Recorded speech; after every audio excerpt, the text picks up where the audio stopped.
Sobat Maestro, sesaat lagi kita akan bersama-sama mendengarkan Blog Airtime bersama GBI Glow Fellowship Center Cabang Bandung yang bertempat ibadah di Grand Pasundan Hotel Ruang Jayagiri dengan jam ibadah pukul 9 dan 11 yang dipimpin oleh Gembala Sidang Pendeta Gilbert Lumoindong dan Gembala Lokal Pendeta Glenn Latuheru. Selamat mendengarkan.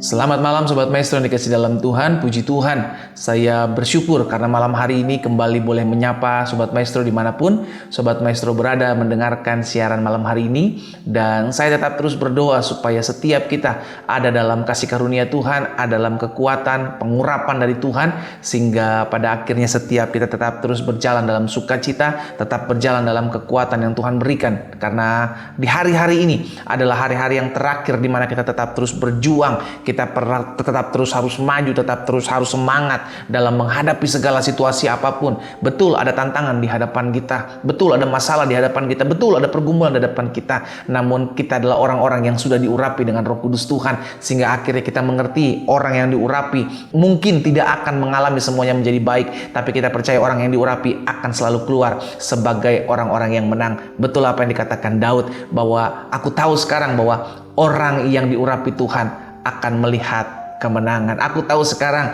bahwa Tuhan mengaruniakan kemenangan bagi orang-orang yang diurapinya. Puji Tuhan, masih bersama saya Pendeta Glenn Latuheru. Malam hari ini kita akan belajar kebenaran firman Tuhan, dan beberapa hari ke depan kita akan merayakan peristiwa Pentakosta, ya kan, di mana Allah mencurahkan rohnya atas murid-muridnya di loteng Yerusalem. Dan saya percaya setiap kita sudah menerima Roh Kudus pada saat kita menerima Yesus sebagai Tuhan dan Juru Selamat. Maka hari ini kita sedang tidak menantikan Roh Kudus kembali, namun kita tetap terus melihat karya-karya Roh Kudus yang akan terus memperbaharui kehidupan setiap kita. Karena saya percaya saudara dikasih dalam Tuhan, bahwa orang yang dipenuhi Roh Kudus, orang yang hidupnya dipimpin Roh Kudus akan menghasilkan buah-buah pertobatan, akan menghasilkan perubahan, karena Roh Kudus akan membawa kita masuk dalam kelahiran baru. Dan kelahiran baru inilah yang nantinya akan mengubah setiap cara pandang kita, pola pikir kita, dan kehidupan kita. Sama seperti Paulus katakan dalam Roma pasal 12, bahwa janganlah engkau menjadi sama dengan dunia ini, tetapi berubahlah oleh pembaharuan budimu. Dan secara khusus malam hari ini Sobat Maestro dikasih dalam Tuhan, kita akan sama-sama belajar mengenai hidup yang dipimpin oleh Roh. Saya percaya betul bahwa setiap kita sudah sering mendengar tema atau khotbah sharing tentang hidup yang dipimpin oleh Roh.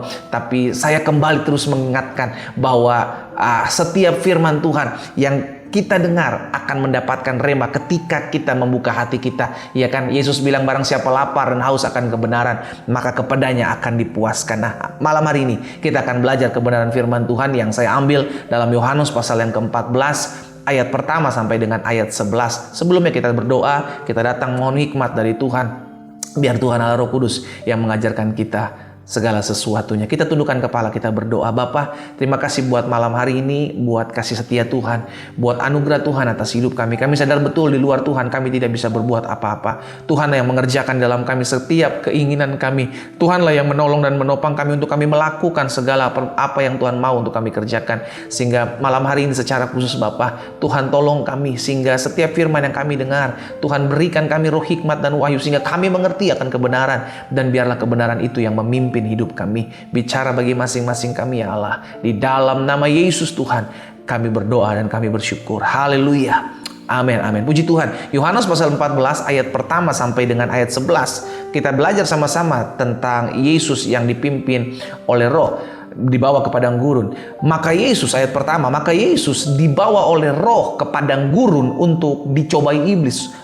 Sobat Maestro dikasih dalam Tuhan, perhatikan ayat ini. Yesus dipimpin oleh Roh, dibawa oleh Roh. Roh Allah sendiri kemana? Ke padang gurun. Untuk apa? Untuk dicobai iblis. Jadi saya percaya terkadang Tuhan memimpin kita, terkadang Roh Allah menuntun kita bukan ke tempat-tempat nyaman, ya kan? Bukan ke tempat-tempat tenang, bukan ke tempat-tempat yang gampang kita lalui. Terkadang, saya katakan ini, Roh Allah membawa kita ke padang gurun, saudaraku. Terkadang Roh Allah membawa kita ke tempat di mana akan ada kesulitan-kesulitan hidup, kesusahan-kesusahan hidup. Bahkan Yesus aja dibawa oleh Roh ke padang gurun untuk dicobai iblis. Siapa kita?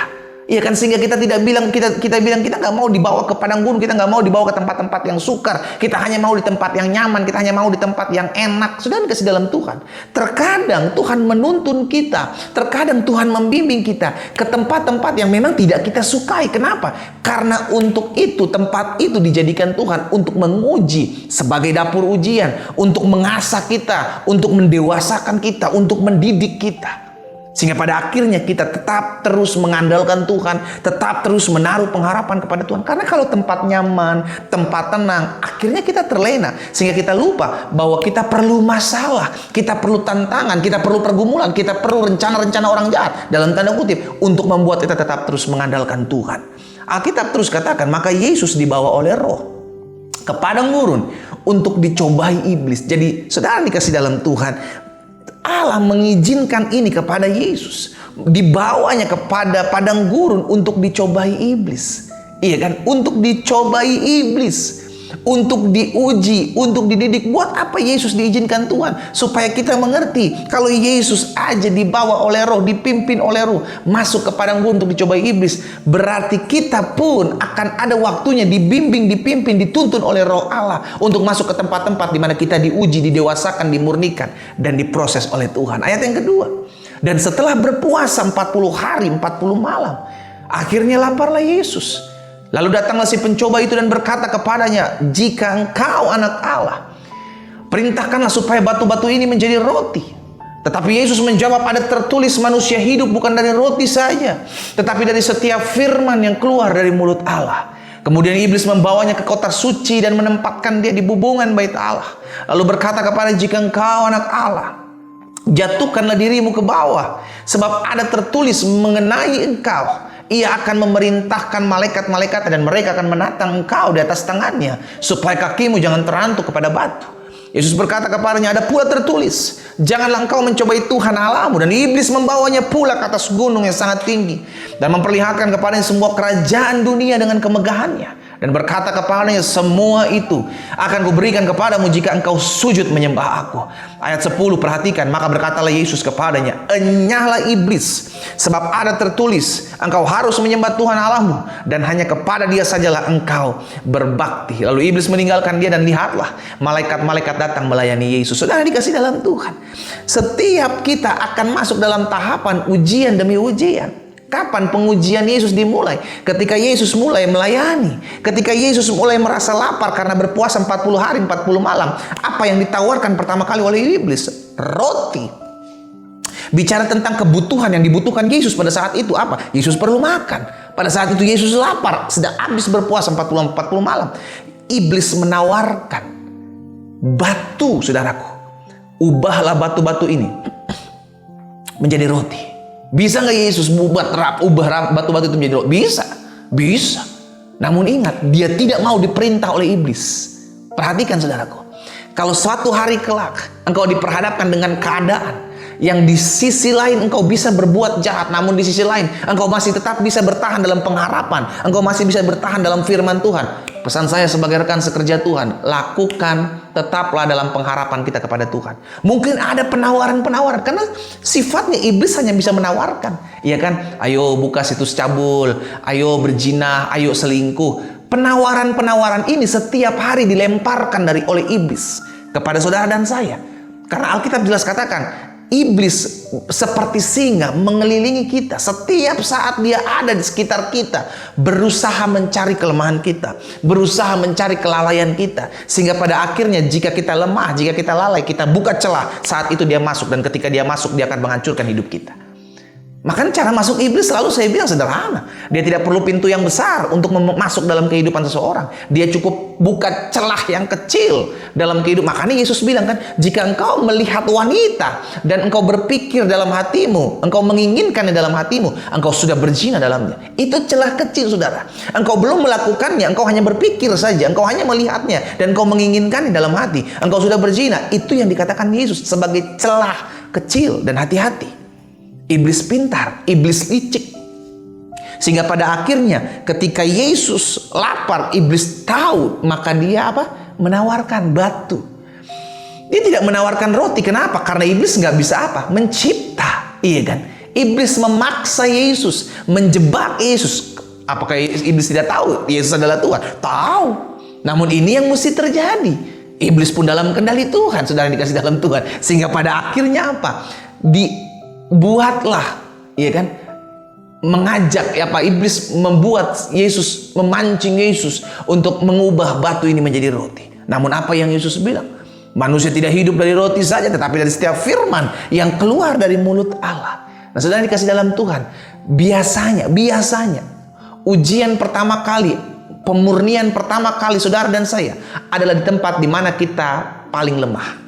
Yesus diuji di tempat di mana dia paling lemah, ketika dia lapar. Maka iblis mengambil batu dan menyuruhnya menjadikan roti. Apa yang menjadi kelemahan kita hari-hari ini? Di situ akan disikat iblis terus-menerus. Engkau yang dulu suka jatuh dalam perempuan, engkau yang dulu suka jatuh dalam minum mabuk, engkau yang dulu suka jatuh dalam perjudian, engkau dulu suka menipu, engkau dulu suka ngomongin orang, engkau akan diuji di tempat yang sama. Sampai kapan? Sampai engkau lulus. Iya kan? Sehingga tidak sedikit anak-anak Tuhan jatuhnya selalu di dosa yang sama. Kenapa? Karena di situ akan diuji terus. Dia istilahnya kalau petinju, saudaraku, melihat ada kelalaian, ada kelemahan, ada kelengahan dari musuhnya, dia akan hajar di situ. Ada satu luka di dalam mukanya yang dia udah pernah kena nih gitu kan. Dia hajar di situ, dia hajar supaya apa? Supaya bonyok. Satu titik dihajar terus-menerus akan hancur. Iblis tahu kelemahan kita. Betul, iblis tidak maha tahu. Tapi iblis tahu dan iblis pernah melihat apa yang menjadi kejatuhan kita. Dia akan sikat di situ, dan di situ. Sampai kita lulus. Istilahnya begini, kalau anak-anak sekolah, ya kan, ketika nilai matematikanya merah atau nilai bahasa Indonesianya merah, maka dia harus atau ujian ulang di tempat di mana mata pelajarannya itu nilainya rendah. Iya kan? Tidak mungkin mata bahasa Indonesianya, mata pelajarannya bahasa Indonesia ini lemah atau merah, lalu yang ulangannya ini matematika. Enggak, yang diulang tentu bahasa Indonesianya, saudara, ya kan? Sehingga nya itu harus terus melakukan sampai nilainya bagus. Kira-kira demikianlah dalam kehidupan iman Kristen. Tuhan mau setiap kita dewasa, Tuhan mau setiap kita diproses di tempat di mana tempat seringkali kita jatuh. Nah, apa yang terjadi setelah Yesus lulus? Maka iblis membawanya apa? Ke tempat yang lebih tinggi. Dia bawa Yesus ke kota suci, menempatkan dia di bubungan bait Allah. Tidak mempan juga Yesus bilang, iblis bilang, jika engkau anak Allah, jatuhkan dirimu ke bawah. Sebab ada tertulis mengenai engkau, ia akan memerintahkan malaikat-malaikatnya, mereka akan menatang engkau di atas tangan supaya kakimu jangan terantuk batu. Yesus bilang, jangan kau mencobai Tuhan Allahmu. Iblis bawa lagi Yesus ke tempat yang lebih tinggi, gunung yang sangat tinggi, Alkitab bilang, memperlihatkan kepadanya semua kerajaan dunia dan kemegahan, dan berkata kepadanya, semua itu kuberikan kepadamu jika engkau sujud penyembah. Apa yang Yesus bilang? Enyahlah engkau iblis. Saudara, Alkitab jelas katakan, lawan iblis, tunduklah kepada Allah, lawanlah iblis, maka ia akan lari daripadamu. Jadi kalau kita tahu kita sedang diperhadapkan dengan godaan-godaan iblis, kita tahu kita sedang diperhadapkan dengan tuntutan-tuntutan iblis supaya kita jatuh, hardik dia dalam nama Yesus. Enyah engkau, jangan di-entertain, ya kan? Kita tahu sebagai orang percaya, iblis itu ada di bawah telapak kaki orang percaya. Saudara dikasih dalam Tuhan, kalau kita tahu sebagai orang percaya iblis ada di bawah telapak kaki, jangan suka kita biarkan naik-naik ke telinga, membisik-bisikkan kita masa lalu, melemahkan iman kita, mendakwa kita. Karena iblis kan pendakwa. Kita katakan dia akan mendakwa kita siang dan malam, mencari kelemahan kita, mencari kekurangan kita, mengingat-ingatkan kita akan dosa-dosa kita di masa lalu, sehingga akhirnya kita lemah, kita down, kita nggak anggap diri kita layak lagi di hadapan Tuhan. Akhirnya kita jatuh kembali. Akhirnya saudara dikasih dalam Tuhan, malam hari ini izinkan saya mengingatkan bahwa setiap kita terkadang ada waktunya di mana Tuhan menuntun kita, membawa kita, memimpin kita oleh rohnya ke padang gurun, bicara tentang masa-masa sukar, bicara tentang tempat di mana kita akan merasa sulit, tempat di mana kita akan merasa ada masalah besar, ada kalanya. Gitu kan, sehingga Tuhan juga bisa pakai iblis untuk menggocoh kita. Alkitab bilang untuk memurnikan kita, sehingga pada akhirnya apakah kita lulus atau kita jatuh dan ulangan ulang, itu tergantung keputusan di kita. Kita mau tolak, kita mau lawan dia, atau kita mau menikmati, kita enjoy dengan perkataan-perkataan iblis, itu ada di keputusannya di kita.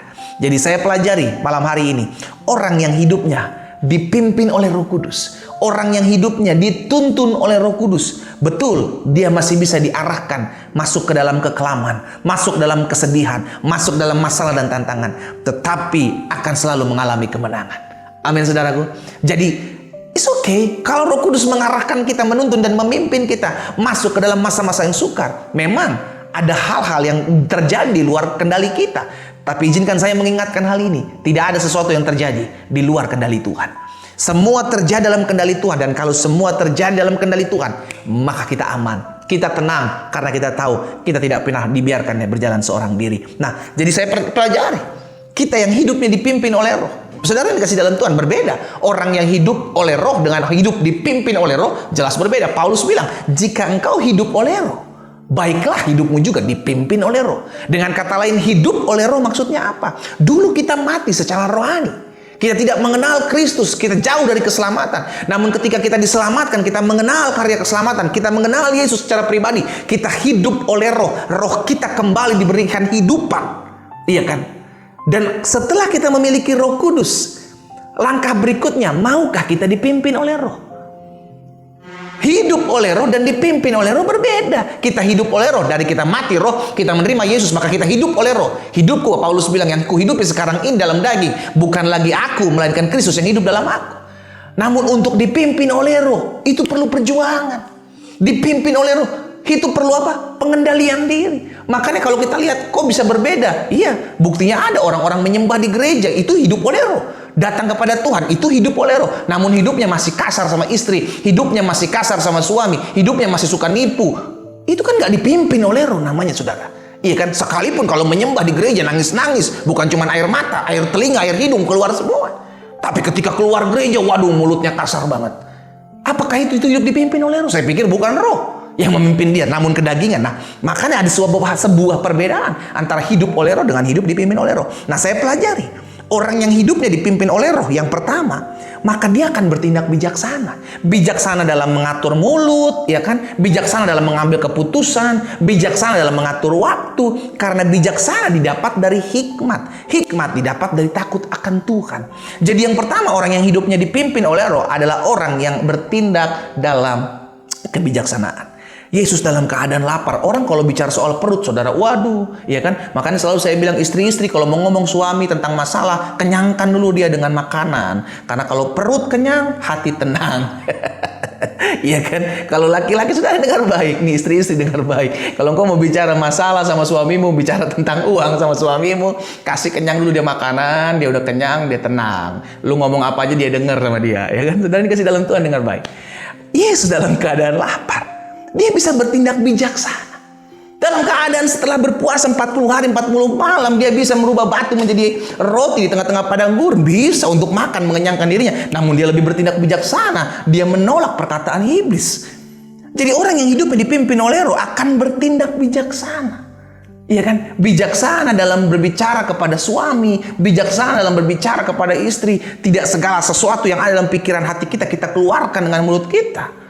Bisa-bisa menyinggung orang lain, bisa-bisa menyakiti hati orang lain. Dan bijaksana didapat dari hikmat. Hikmat didapat dari takut akan Tuhan. Jadi yang pertama saya pelajari, orang yang hidupnya dipimpin oleh Roh Allah adalah orang yang akan bertindak bijaksana. Saudara dikasih dalam Tuhan, hari-hari ini yang dunia perlukan adalah orang-orang bijaksana. Bijaksana dalam mengambil setiap keputusan. Bijaksana dalam menghadapi setiap masalah dan tantangan. Bijaksana dalam menghadapi rancangan-rancangan orang jahat. Yusuf seorang yang bijaksana. Dia tahu betul manusia boleh raka-rakakan yang jahat. Namun Allah punya maksud dalam tujuan yang besar daripada hanya sekedar bicara tentang manusia yang jahat. Tuhan bisa pakai rancangan orang jahat. Itu kebijaksanaan. Amin. Daniel dikatakan memiliki roh yang luar biasa karena kebijaksanaannya. Daniel menjadi salah satu wali negeri di sana. Dan pada saat itu akhirnya yang terjadi dia dipercayakan oleh raja. Saudara dikasih dalam Tuhan, kebijaksanaan diperlukan kita hari-hari ini, sehingga pada akhirnya takut akan Tuhan akan melahirkan hikmat. Hikmat akan melahirkan kebijaksanaan. Yang kedua, orang yang hidupnya dipimpin oleh Roh Allah maka akan selalu menyelesaikan masalah dengan firman Tuhan. Setiap kali Yesus diperhadapkan dengan masalah, tantangan, ujian dari iblis yang diuji, maka lahirlah firman. Yang keluar itu firman, bukan makian, saudara. Yang keluar itu firman, iya kan? Kalau kita menghadapi masalah, bukan menyalahkan orang lain, menyalahkan keadaan, menyalahkan masalah, apalagi menyalahkan Tuhan. Justru kita menyelesaikan masalah dengan firman Tuhan. Karena firman Tuhan semuanya ada. Engkau mau masalah apa? Engkau masalah keuangan, engkau masalah ekonomi, Alkitab janjikan apa? Firman Tuhan janjikan apa? Allah kita adalah Yehova Jireh, Allah yang menyediakan. Engkau takut akan hari depanmu, Yesus bilang, aku tahu rencanaku, apa yang ada padaku mengenai kamu, yakni rancangan-rancangan hari depan yang penuh harapan dan bukan rancangan kecelakaan. Apa yang kau takutkan? Masalahmu, beban beratmu, Yesus buka tangan dan berkata, mari kepadaku, hai semua yang bertisuk dan berbeban berat, aku akan memberikan kelegaan kepadamu. Jadi semua masalah sudah ada jawabannya di Alkitab. Semua masalah sudah ada jawaban di firman Tuhan. Apakah sekarang kita mau merenungkannya itu dan melekat kepada firman? Karena Yohanes 1 ayat 1 bilang, pada mulanya adalah firman. Dan firman itu bersama-sama dengan Allah, dan firman itu adalah Allah itu sendiri. Kita bergaul dengan firman, maka kita sedang bergaul dengan Allah. Dan Allah bisa menyelesaikan masalahnya dengan firman-Nya. Orang yang takut, orang yang dipimpin oleh Roh Allah, yang pertama dia akan bertindak bijaksana. Yang kedua, orang yang hidupnya dipimpin oleh Roh Allah, maka dia akan selalu menyelesaikan masalah dengan firman Tuhan. Dia akan selalu tenang. Dia akan selalu apa? Tenang menghadapi masalah. Dia akan selalu berserah. Kenapa? Karena orang yang menyelesaikan masalah dengan firman Tuhan tidak terlalu banyak mengeluarkan energi. Kenapa? Karena dia menyimpan banyak stok firman Tuhan di hatinya. Sehingga ketika masalah datang, dia punya stok menyelesaikan masalah dengan firman Tuhan. Amin, saudaraku. Nah, jadi yang pertama, orang yang hidupnya dipimpin oleh Roh Allah, dia pasti akan bertindak bijaksana. Dari situ kita bisa lihat apakah hidupnya dipimpin oleh kedagingannya, oleh egonya, atau hidupnya dipimpin oleh Roh Allah. Dari setiap perkataannya, dari setiap keputusan yang dia ambil, dari setiap sikapnya dalam menghadapi masalah. Yang kedua, orang yang hidupnya dipimpin oleh Roh Allah akan selalu menyelesaikan masalah dengan firman Tuhan. Dan yang ketiga, yang terakhir, orang yang hidupnya dipimpin oleh Roh Allah, maka dia akan diangkat Tuhan melalui setiap masalah. Masalah bukan hanya menjadi batu sandungan, masalah akan menjadi batu loncatan bagi orang-orang yang hidupnya dipimpin oleh Roh Allah. Yesus diizinkan Allah. Yesus dipimpin oleh Roh ke padang gurun. Untuk apa? Untuk mengerti. Yesus dipimpin oleh Roh Allah ke padang gurun untuk menghadapi iblis. Yesus dipimpin oleh Roh Allah ke padang gurun. Maksudnya apa? Untuk memulai pelayanan Yesus. Demikian pula kita. Saudara yang dikasih dalam Tuhan, kalau kita mau melihat sesuatu yang lebih luas, maka kita harus naik ke atas. Iya kan? Kapan seorang bisa naik ke atas? Ketika masalah demi masalah, anak tangga demi anak tangga kita lalui. Dan kita tahu, kalau di hadapan kita ada sebuah batu, ada dua keputusan yang bisa kita ambil. Dan kita bisa pertimbangkan, apakah kita mau jadikan batu ini sebagai batu loncatan untuk melihat masalah kita di bawah kita, atau kita menjadikan ini sebagai batu sandungan yang ada di hadapan kita dan menutupi dan merintangi jalan kita. Keputusan ada di saudara saya. Tapi kalau saya percaya, orang yang hidupnya dipimpin oleh Roh Allah melihat masalah hanya melihat sebagai suatu kesempatan untuk melihat tangan Tuhan berkarya. Kenapa? Karena masalah, padang gurun, tantangan, rancangan orang jahat akan Tuhan pakai untuk mengangkat setiap anak-anaknya masuk dalam kemuliaan Tuhan. Mordekai pernah dirancangkan yang jahat oleh Haman. Lalu apa yang terjadi? Ini yang saya bilang, kalau orang yang hidupnya dipimpin oleh Roh hanya mengandalkan Tuhan saja, maka Tuhan putar keadaan. Maka Haman yang digantung dan Mordekai yang diangkat oleh Tuhan. Saudara yang dikasih dalam Tuhan, ada begitu banyak histori, pengalaman di Alkitab yang mengajarkan bahwa orang yang dipimpin oleh Roh Allah, sekalipun dihadang oleh masalah, sekalipun dihadang oleh orang-orang jahat, namun Tuhan menjadikan itu semua sebagai batu loncatan bagi anak-anak Tuhan yang mengandalkannya. Keputusan ada di kita. Apakah kita mau mengeluh kepada Tuhan, kita mau komplain kepada Tuhan, kita mau menyalahkan keadaan, kita mau menyalahkan orang lain dengan setiap masalah, pergumulan yang ada di hadapan kita, atau kita mengucap syukur, Tuhan terima kasih karena masalah ini saya lebih mengandalkan Tuhan. Tuhan terima kasih karena pergumulan ini saya lebih takut akan Tuhan. Tuhan terima kasih karena tantangan yang ada di depan saya lebih percaya bahwa aku cakap menanggung segala perkara bersama dengan Allahku. Amin. Sekarang keputusan ada saudara saya. Biarlah tiga hal ini memberkati setiap kita, menuntun kita dalam kita memasuki minggu di mana kita akan merayakan peristiwa Pentakosta. Dan pesan saya, biarlah setiap kita hidup selalu dipimpin dan dituntun oleh Roh Allah. Karena ketika hidup kita dipimpin dan dituntun oleh Roh Allah, kita akan melihat campur tangan Tuhan, kuasa Tuhan menjamah setiap kehidupan kita. Kita tundukkan kepala, kita datang kepada Tuhan. Bapa, terima kasih buat malam hari ini, malam yang dahsyat, malam yang luar biasa, yang Tuhan percayakan untuk kami mendengar firman-Mu. Apa yang Tuhan taruh dalam hati hamba-hamba, sampaikan, biar firman termaterai Langkah hidup kami semakin hari semakin mempermuliakan nama Tuhan. Tuhan tolong setiap Sobat Maestro dimanapun mereka berada, teguhkan hati mereka, kuatkan langkah mereka ya Bapa, sehingga apapun yang ada di hadapan mereka, mereka tetap menjadi pribadi-pribadi yang hidup dituntun dan dipimpin oleh Roh-Mu. Setiap keputusan yang mereka ambil, biar mereka mempermuliakan nama Tuhan. Pada akhirnya secara khusus hamba berdoa buat mereka yang sakit, mereka yang berbeban berat, mereka yang hari-hari memerlukan jalan keluar. Hamba ucapkan berkat dari tempat ini di dalam nama Yesus. Engkaulah Tuhan yang menjadi jalan keluar bagi mereka. Engkaulah Tuhan yang menjadi penyembuh bagi mereka. Engkaulah Tuhan yang menjadi kekuatan bagi setiap mereka. Sehingga malam hari ini menjadi malam di mana Tuhan berjumpa dengan kami melalui firman-Mu. Dan kami percaya orang yang berjumpa dengan Yesus tidak akan pernah dikecewakan. Terima kasih Bapak, berkati Radio Maestro ini, owner, staff-staff yang ada, Tuhan berkati, Tuhan urapi, ada dalam perlindungan Tuhan, sehingga Radio Maestro ini tetap Tuhan boleh pakai untuk hormat dan kemuliaan nama-Mu. Di dalam nama Tuhan Yesus Kristus kami berdoa dan kami bersyukur. Haleluya. Amin, amin.